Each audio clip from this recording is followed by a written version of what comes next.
ఏంటి ఫైల్ మీద సంతకం పెట్టాలా? ఇలా నేను పెట్టేస్తా. ఫ్రెండ్, నేను చెప్పానా ఎండీలా రవి అంకుల్ పనికిరారు. నిన్ను చూడగానే ప్యూమ్లాగా లేచి నిలబడి ఫైల్ తీసుకుంటున్నారు. అవును సార్, కంగారు వస్తుంది. కంగారెందుకు రవి? నువ్వు బాసువి, నేను క్లర్క్ని, అంటే నీ కింద పనిచేసే వ్యక్తిని. నేను నీకు రెస్పెక్ట్ ఇవ్వాలి కానీ నువ్వు నాకు రెస్పెక్ట్ ఇవ్వకూడదు. క్లర్క్ రాగానే హుందాగా కూర్చుని ఎస్ అని అడగాలి. అతనేం చెప్తా చేయాలి, సింపుల్. ఓకే సార్, నేను రెడీ. గుడ్ సార్, ఫైల్ మర్చిపోయారు సార్. క్యారెక్టర్లో బాగా ఇన్వాల్వ్ అవుతున్నావు.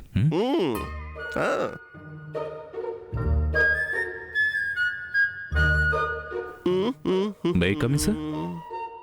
కమింగ్. సార్, ఈ ఫైల్ మీద సంతకం పెట్టాలా? ఇటు నేను పెట్టేస్తాను. ఏంట్రవి ఇది? ఏమో సార్, నా వల్ల కావటం లేదు. ప్రస్తుతానికి నన్ను వదిలేయండి. తెల్లవారులు ప్రాక్టీస్ చేసి రేపు ఇరగ తీస్తా. ఏమో, నాకు అనుమానమే.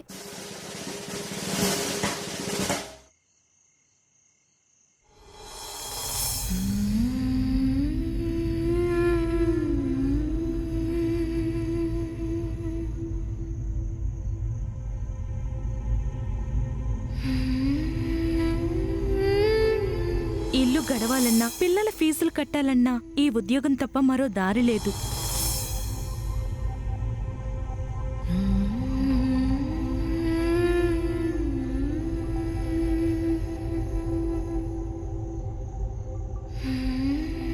ఒక నెల శాలరీ రాకపోతే చాలా కష్టపడాలి.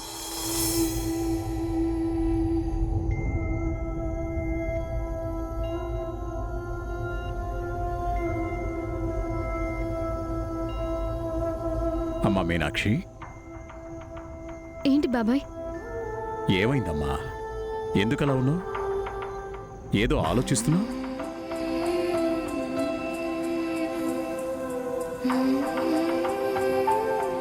నా తలరాత ఏంటో నాకే అర్థం కావడం లేదు బాబాయ్.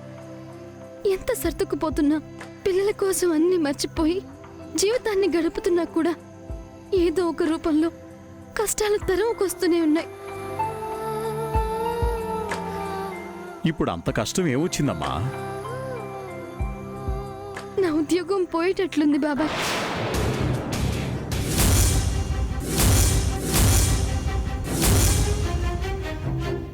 ఏంటమ్మా నువ్వు చెప్పేది? అవును బాబాయ్, మా ఆఫీస్ని వేరే ఆఫీస్ టేక్ ఓవర్ చేసుకుంది. కొత్త ఎండి వస్తున్నారు. ఇప్పుడున్న స్టాఫ్ని ఉంచుతారో తీసేస్తారో తెలీదు.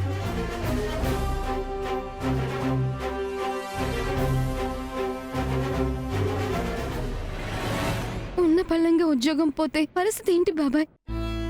మళ్ళీ కొత్త ఉద్యోగం దొరకాలంటే కనీసం 2-3 నెలలైనా పడుతుంది. అసలే పిల్లల లాస్ట్ టర్మ్ ఫీజులు కూడా కట్టాలి. ఎగ్జామ్స్ అయిపోయి కొత్త క్లాసులు కూడా స్టార్ట్ అయ్యాయి. దానికి సంబంధించి ఫస్ట్ టర్మ్ ఫీజు కూడా కట్టాలి.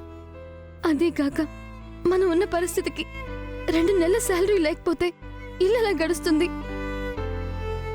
ఏం చేయాలో ఏం తోచట్లేదు బాబాయ్. ఏమీ పాలుపోవట్లేదు.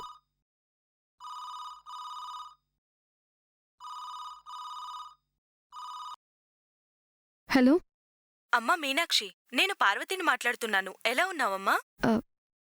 బావున్నాను పార్వతి గారు, మీరెలా ఉన్నారు? చాలా సంతోషంగా ఉన్నామమ్మా.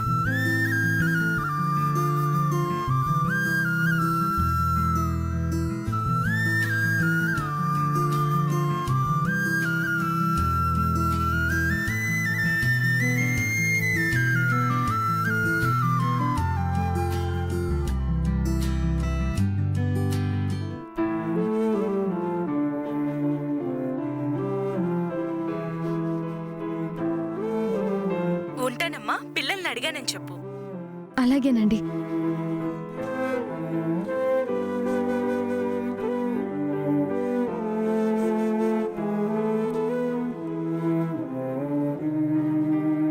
ఎవరమ్మా? పార్వతి గారు ఫోన్ చేశారు బాబాయ్.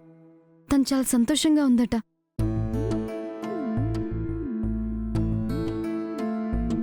ఇన్ని సంవత్సరాలు మూర్ఖంగా ఆలోచించి అనవసరంగా తన భర్తకు దూరం అయ్యానని బాధపడుతోంది బాబాయ్. ఇన్ని సంవత్సరాల తర్వాత తిరిగి భర్త దగ్గరికి వెళ్ళినా కూడా మనసులో ఏమీ పెట్టుకోకుండా బాగా రిసీవ్ చేసుకున్నారట. కూతుర్ని పార్వతి గారిని చాలా బాగా చూసుకుంటున్నారట. ఇన్ని రోజులు కూతురి భవిష్యత్తు గురించి తను పడిన భయం భర్త తోడుతో మటుమాయమైపోయింది. తులసి జీవితానికి ఇక ఏడవక లేదు. తను చాలా సంతోషంగా ఉన్నానని చెప్తోంది బాబాయ్. అంతే కదమ్మా, ఏ తల్లికైనా పిల్లల భవిష్యత్తు కంటే సంతోషం ఏముంటుంది? అది కూడా భర్త నీడలో దొరికింది కాబట్టి పార్వతి సంతోషంగానే ఉండే ఉంటుంది. నేను తప్పు చేశాను బాబాయ్. అదేంటమ్మా?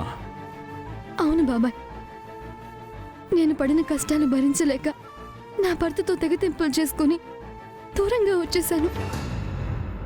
కానీ ఒక్క క్షణం కూడా నా పిల్లల భవిష్యత్తు గురించి ఆలోచించలేకపోయాను.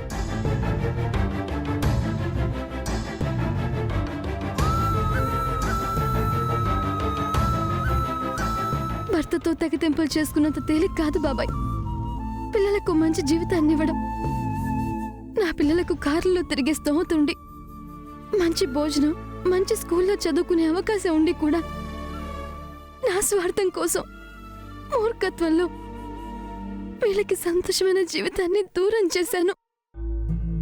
అందుకే నాతో పాటు నా పిల్లలు కూడా దరిద్రాన్ని అనుభవిస్తున్నారు. దానికి కారణం నేనే. నాతో పాటు నా పిల్లలు కూడా దరిద్రాన్ని అనుభవించడానికి వీల్లేదు. అందుకే ఈ క్షణమే ఒక నిర్ణయం తీసుకున్నాను.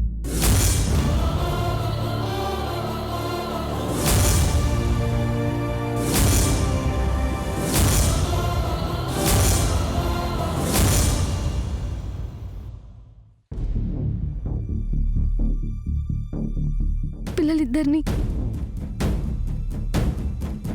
నా భర్త దగ్గరికి పంపించేద్దాం అనుకుంటున్నాను బాబాయ్.